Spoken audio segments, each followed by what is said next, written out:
ওয়ালাইকুম সালাম। চাচা কেমন আছেন? আছি ভালো বাবা। চাচা কি করতেছেন আপনি? এই বাইগুন তুলতেছি বাবা। বেগুন তুলতেছেন। আপনার বেগুনের ফসল এবার কেমন হলো? ফসল তো মনে করো যে এখন তো সার মাটির দাম বেশি, সবকিছুর দাম। জি। এখন তো মনে করো আমরা বাজার যেটা ন্যায্য বাজার সেটা পাই জি। না। আপনি এখন কত করে বিক্রি করতেছেন এখন টমেটো? করতেছি 26 টাকা। 26 টাকা। আপনার এই প্রতি টমেটোতে কত টাকা খরচা হয়েছে না এবার? হইলে একটা করে গাছে আমাদের 100 খরচ হয়েছে। 100 টাকা করে খরচা হয়েছে। আনুমানিক আপনি এই যে জমিনে কতটুকু ফসল ফলাইছেন? মোটামুটি কথা আমি এখানে আমরা জমিন এখানে করছি মনে করো যে 4 বিঘা। 4 বিঘা। 4 বিঘাতে কত টাকা খরচা হয়েছে? টাকা না হইলেও 14-15 লাখ টাকা খরচ। 14-15 লক্ষ টাকা। আপনি কত টাকা হলে মানে আপনার একটু লাভ হবে? লাভ মনে আপনি করতে আপনার ছেলে মেয়ে নিয়ে খেতে পারবেন সুন্দরভাবে।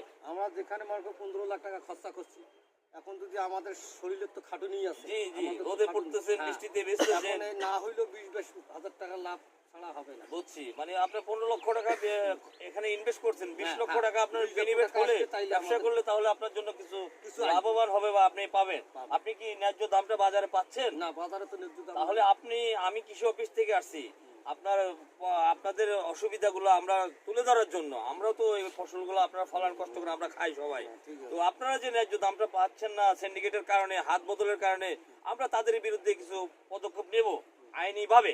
এই জন্য আপনার কাছে আসা, আপনার মতামতগুলো জানা।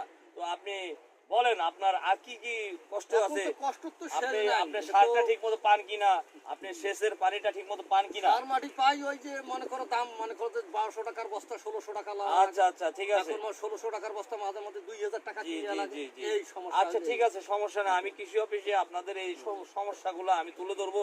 আপনারা যেন সুন্দরভাবে কম রেটে সার পানি সেচ দিতে পারেন বা আপনাদের দুঃখ কষ্ট যেন কমে যায়, আমাদের সেটা এইটাই- আমি আমাদের এইটাই এটা চাই। আমার অফিসারদের সাথে বলবো। আপনার ছেলে মেয়ে কয়জন চাচা? আমার ছেলে হইলো 4টা, মেয়ে হইলো 1টা। ছেলে মেয়ে বড় হয়েছে? হ্যাঁ, বড় পড়াশোনা করাইতেছেন তো? হ্যাঁ মানে 2টা পড়তেছে আর একটা আমার মতো আমার সাথে কাজ করতেছে। আচ্ছা ঠিক আছে চাচা, তাহলে আপনি ভালো থাকেন আর আমাদের জন্য দোয়া করুন। আমরা দোয়া করি আপনার ফসলটা যেন ভালোভাবে করতে পারেন।